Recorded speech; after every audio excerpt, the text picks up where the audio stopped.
Alléluia. La foi. Croire même quand on ne voit rien. Alléluia. Vous savez, la foi, c'est croire quand on ne voit rien. C'est le thème de ce matin. La foi. 2 points. Croire quand on ne voit rien. Alléluia.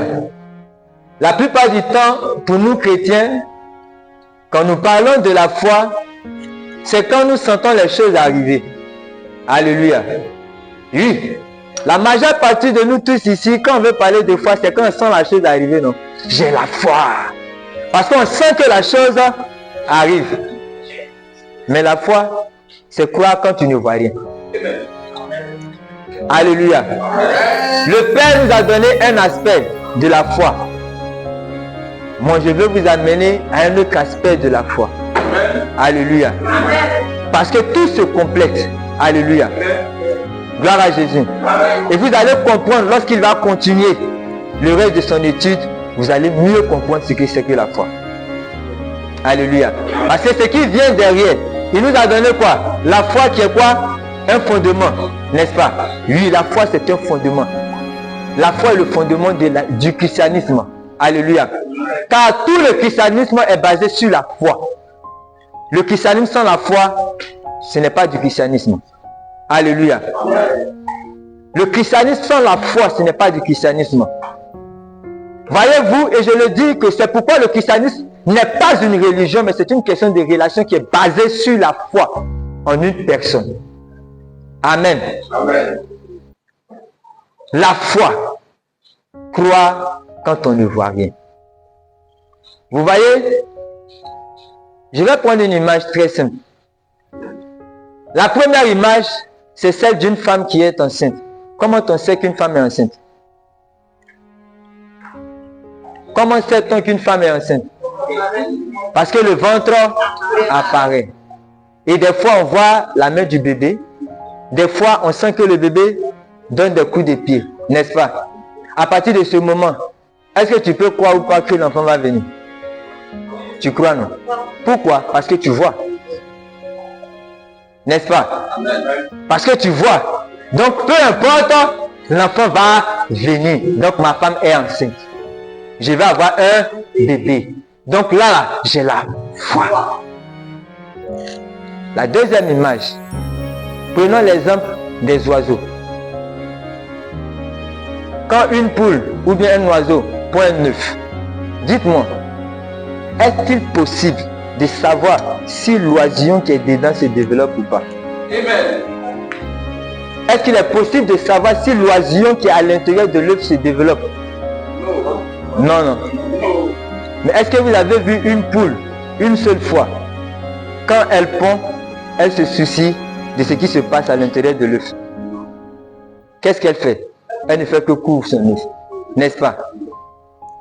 Mais regardez, je vais vous parler de la foi des animaux, des oiseaux.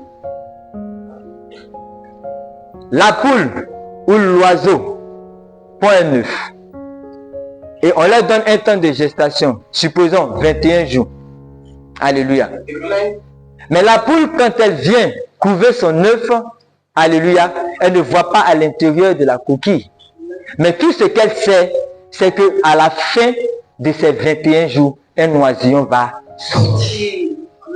Alléluia. Mais est-ce que vous avez vu une seule fois l'oisillon montrer ses doigts? Alléluia. Est-ce qu'on voit l'oisillon montrer ses doigts? Quand on prend œuf, même quand on mange là-haut, j'ai dit, quand on prend œuf là-haut, est-ce qu'on voit même trace même de quelque chose? Mais avec un bébé, on est capable de savoir qu'il est à l'intérieur du ventre de sa maman. Le jour où la maman ne sent plus l'enfant bouger, elle sait qu'il y a un problème. N'est-ce pas? Elle sait qu'il y a un problème parce que l'enfant ne bouge plus. Mais toutefois que l'enfant va faire un petit geste, elle sait que son enfant est à l'intérieur de son ventre. Mais la femelle, pour ne pas dire la poule, quand elle vient couver son œuf, elle ne prend même pas le temps de savoir si l'oisillon est en train de pousser ou pas.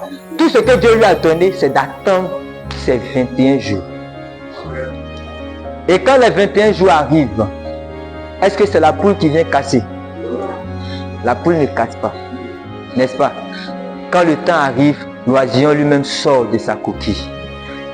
Gloire à Jésus. Amen. Mais pendant tout ce temps de ces 21 jours, la poule croit que ce qui est à l'intérieur de cette coquille est en train de se développer.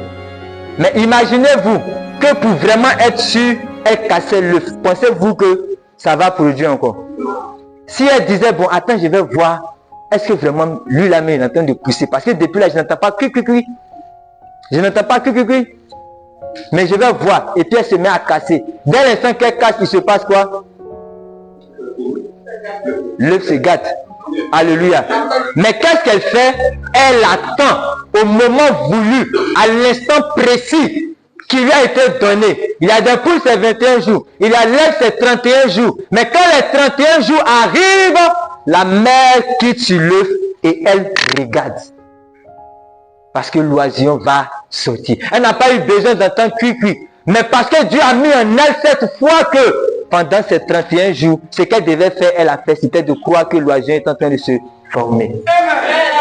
La foi, croire quand on ne voit rien. Alléluia. Mais la majeure partie de nous chrétiens, ce que nous faisons, on a la foi lorsqu'on sent les choses arriver. C'est comme quand on voit le bras de l'enfant dans le ventre de notre femme. Alléluia. Parce qu'on est sûr que l'enfant va venir au monde. Il est en train de se développer. Et pour tuer moi, ça fait quoi? Échographie. Alléluia. Là, à ce moment, qu'est-ce qu'on a? On a la foi. Non, on a la foi. On a la foi. Parce qu'au moins, on sait que l'enfant est là. Et c'est ce que nous faisons. Notre foi est basée sur le fait qu'on veut sentir. Alléluia. Si on ne sent pas la chose, c'est qu'il y a quelque chose qui ne va pas. Non. Mais voyez-vous que marcher avec Dieu, c'est marcher comme un aveugle, mais qui est sûr de là où il s'en va. Marcher avec le Seigneur, c'est marcher comme un aveugle, mais qui est éclairé par les yeux de Dieu. C'est ça la foi.